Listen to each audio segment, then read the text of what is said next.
You were taught that staying true to yourself is a virtue, that your authentic self will guide you to happiness. But what if this very belief is the chain keeping you weak, predictable, and ultimately powerless? Today, we uncover the one betrayal no one dares to talk about: the betrayal of your own self, and why without it, you'll never win in a world designed to crush the innocent. They tell you to be yourself. That authenticity is strength, that if you simply live in alignment with your true nature, happiness and success will follow. But have you ever asked who defined this self you're told to be, who wrote the rules of your identity? You didn't choose your language, your beliefs, your instincts. They were installed into you before you could even question them. Your identity is not yours, it was manufactured, and it has become your prison. You wake up each day wearing a mask you didn't even know was a mask. The identity you cling to, the one you think is you, was shaped by your parents' expectations, your society's norms, your teachers' punishments, your religion's commands, your fears, your traumas. You did not choose your morals, you inherited them. You did not decide who you are. You conformed to survive. You were rewarded when you were obedient, punished when you stepped out of line, so you learned. You adapted. You internalized the values that kept you liked, accepted, and safe. But now those same values have made you predictable, tame, defenseless in a world that rewards not honesty, but manipulation, not goodness, but power. When a lion is caged for too long, he begins to think the bars are part of the world. He forgets the jungle. He no longer remembers how to hunt. That is what has happened to you. You confuse your programming with your personality. You confuse limitation with integrity. You say, I could never lie. I'm just not that kind of person. But is that your morality speaking or your conditioning? You say, that's just not me. When you're offered the chance to be bold, deceptive, strategic. But you are not rejecting the behavior, you are rejecting the discomfort of stepping outside your identity. That's how the prison works. It makes you fear freedom, because freedom isn't found in being yourself. Freedom is found in choosing what self to become. If you can't reinvent yourself at will, if you can't change roles depending on the game, then you're not free. You're trapped in a costume sewn by other people. Every time you act in a way that feels right, you are not listening to truth, you are obeying programming. Feeling right means it aligns with who you've been told to be. And yet the world does not reward what feels right. It rewards what works. It rewards what wins. You want to be respected, but your identity tells you to be modest. You want to be feared, but your identity tells you to be nice. You want to be free, but your identity tells you to stay in line. Do you not see? Your very desires are in conflict with your self-concept, and you've been too loyal to that concept to change. But the powerful, the ones who rise above the crowd, they do not cling to any one version of themselves. They treat their identity like a weapon, a tool. They pick it up, wield it, and then discard it when it no longer serves them. They can become the lover, the monster, the philosopher, the beggar, depending on what the situation demands. They are not loyal to identity. They are loyal only to outcome. Yet you have made identity into your God. You worship consistency. You think being the same person in all situations is noble. But what if being the same person is the reason you keep getting outplayed? What if your need to be yourself is exactly what makes you weak? There are moments when power demands contradiction, when silence is wiser than truth, when arrogance wins over humility, when manipulation is smarter than honesty. But your identity resists. You feel guilt. You feel hesitation. Not because it is wrong, but because it is unfamiliar. Because it breaks the narrative you were told to live by. This is how the prison holds you. It does not need bars. It just needs a story. A story that says you are good, honest, real, kind. And the moment you try to step out of that story to rewrite yourself, you feel shame. That shame is the lock on your cell. And still, you defend it. You say, this is who I am, as if that is a strength. But in a world ruled by predators, who you are is irrelevant. The only thing that matters is who you can become. Betrayal.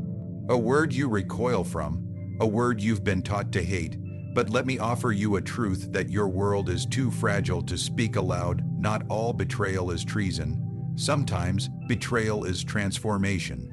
And the first betrayal, the only one that truly matters, is the betrayal of who you used to be.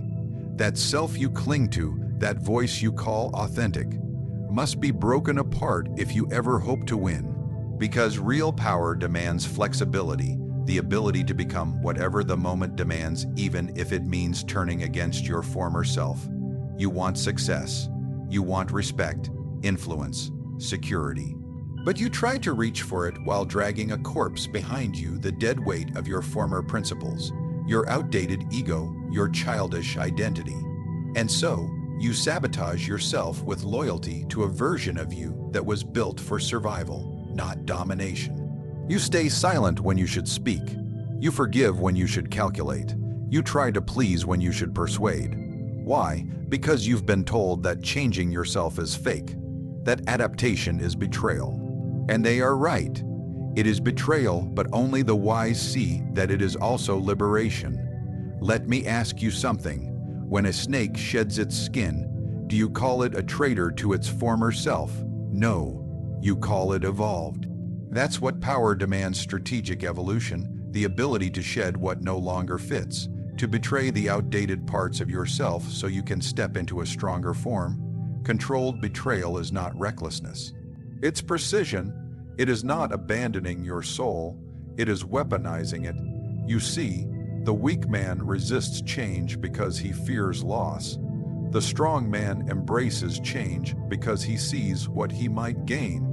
He understands that psychological flexibility, the ability to shift roles, tones, behaviors, identities, is the sharpest sword in the arsenal of power. He knows that loyalty to static character is a luxury that the powerful cannot afford. The battlefield of life does not reward those who are consistent, it rewards those who are effective. In the court of kings, in the boardrooms of empires, in the silence of negotiation, victory often belongs to the one who plays the role best, not the one who is most real. If the moment calls for calm, become calm even if you're trembling inside. If the moment calls for seduction, become charming even if you despise them. If the moment calls for coldness, become ice even if your heart still burns. This is not hypocrisy, it is control, it is the mastery of the self, but you hesitate, you hold back, you think, this isn't me, I can't act that way. You think change makes you fake, but you're wrong. What makes you fake is pretending that your fixed identity is natural. It isn't. It was programmed. You were trained to think certain thoughts, feel certain fears, believe certain limits. To betray that programming is not weakness, it is the birth of freedom. There is no glory in remaining the same. There is only stagnation. The lion who refuses to adapt when the prey becomes faster dies hungry. The ruler who refuses to shift alliances when the wind changes loses his crown. And the man who refuses to adjust his character when life shifts loses everything. Controlled betrayal means you do not act on instinct. You act with strategy. When your pride tells you to lash out, you silence it. When your guilt tells you to back down, you ignore it. When your fear tells you to run, you walk calmly into fire. You betray the voice of comfort, of emotion, of attachment, not because you are cold, but because you are committed to a higher cause victory. Your environment is never static. Neither should you be. Your enemies shift their masks. Your rivals adjust their tactics. Why should you remain the same? Adaptation is not weakness. It is intelligence in motion. The chameleon does not apologize for changing its colors.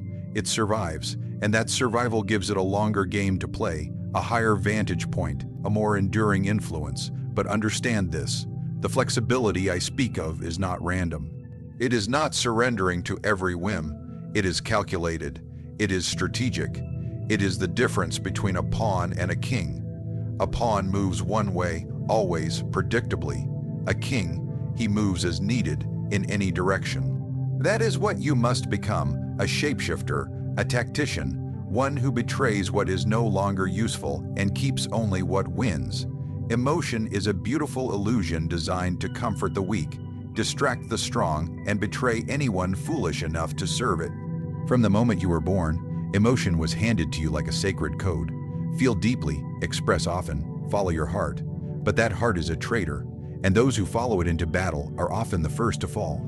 If you want power, if you want influence, if you want to control the game, then you must betray the greatest deceiver of all, your own emotions. Anger makes you loud when you should be silent. Guilt makes you hesitate when you should strike. Love makes you blind when clarity is survival. Emotion is not your ally. It is the fog that clouds your judgment. It is the storm that drowns your logic.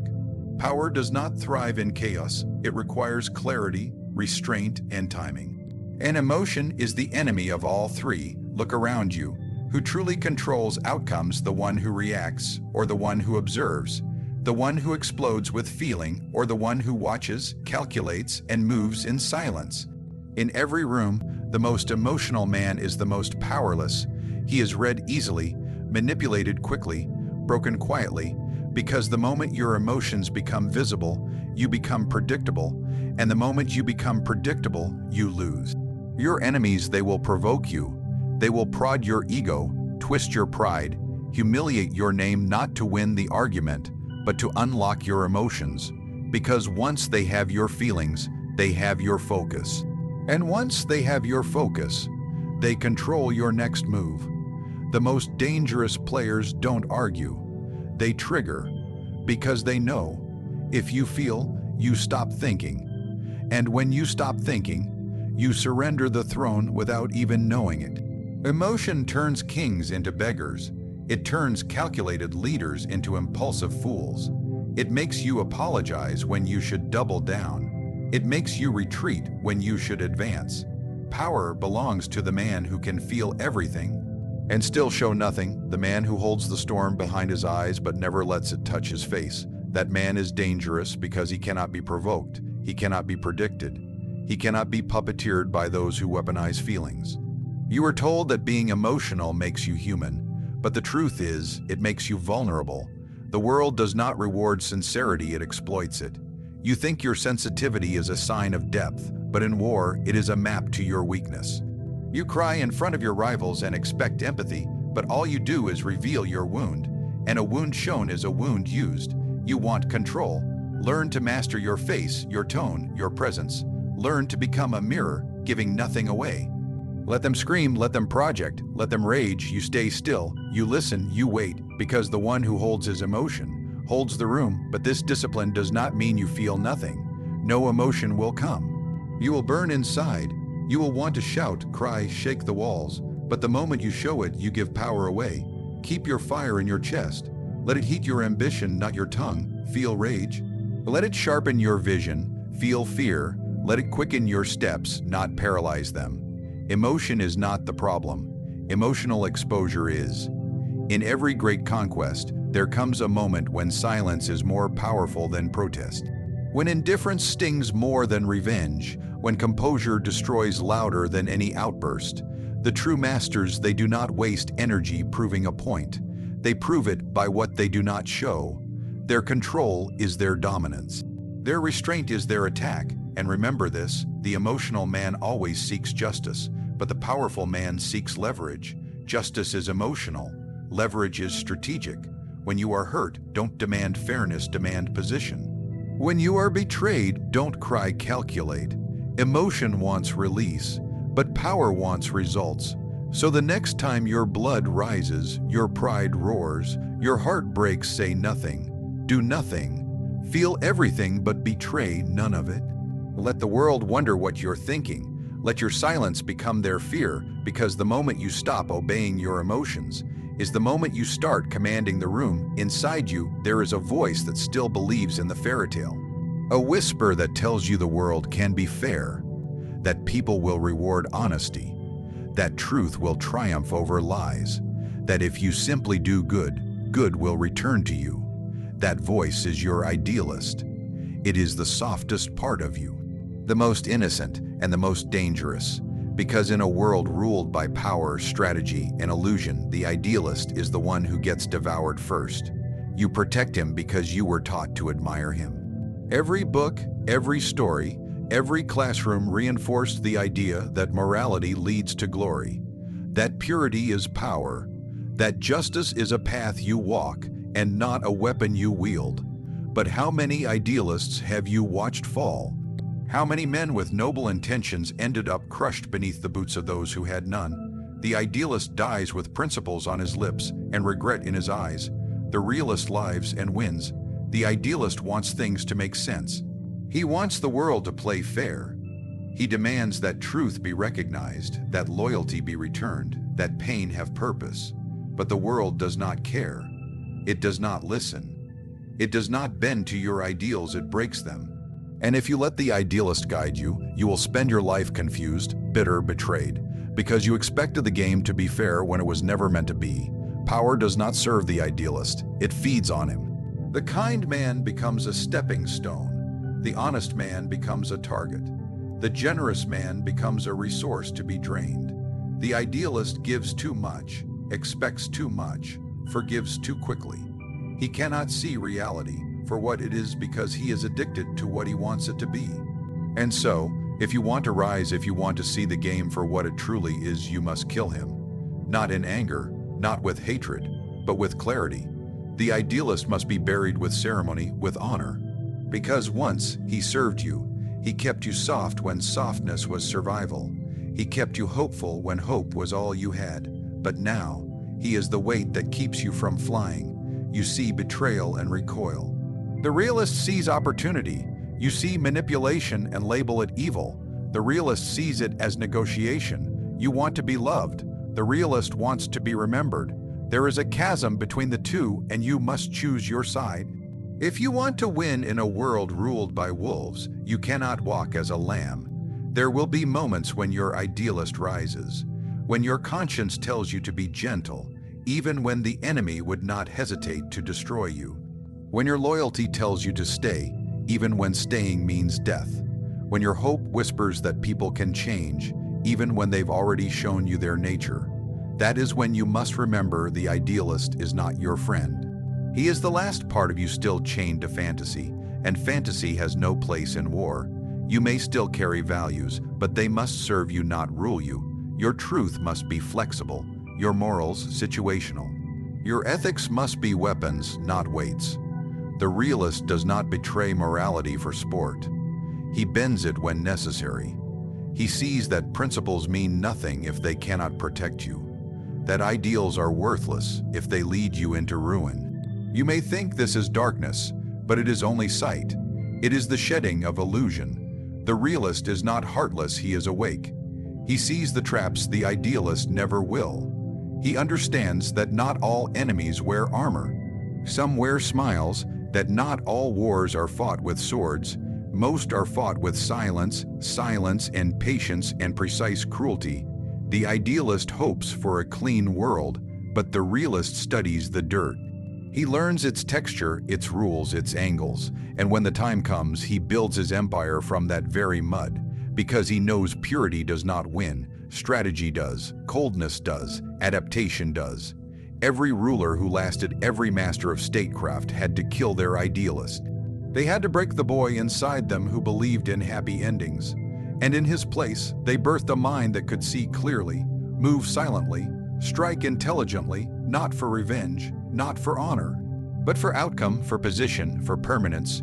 You were not born to be soft forever. You were born to evolve, to peel back each layer of innocence until only steel remains. That steel is not cruelty. It is readiness, it is control. It is what happens when the idealist dies, and something colder, sharper, and infinitely more dangerous takes his place. So now you understand, to win in this world, not to survive, but to dominate, you must become something few are willing to become. You must shatter the mirror of identity and walk away from who you once were. You must commit the first betrayal, not of others, but of yourself, the self that was tamed, taught, and tied down by rules you never chose. You must abandon the illusion that your authenticity is sacred, because in the court of power, consistency is weakness, and adaptation is royalty.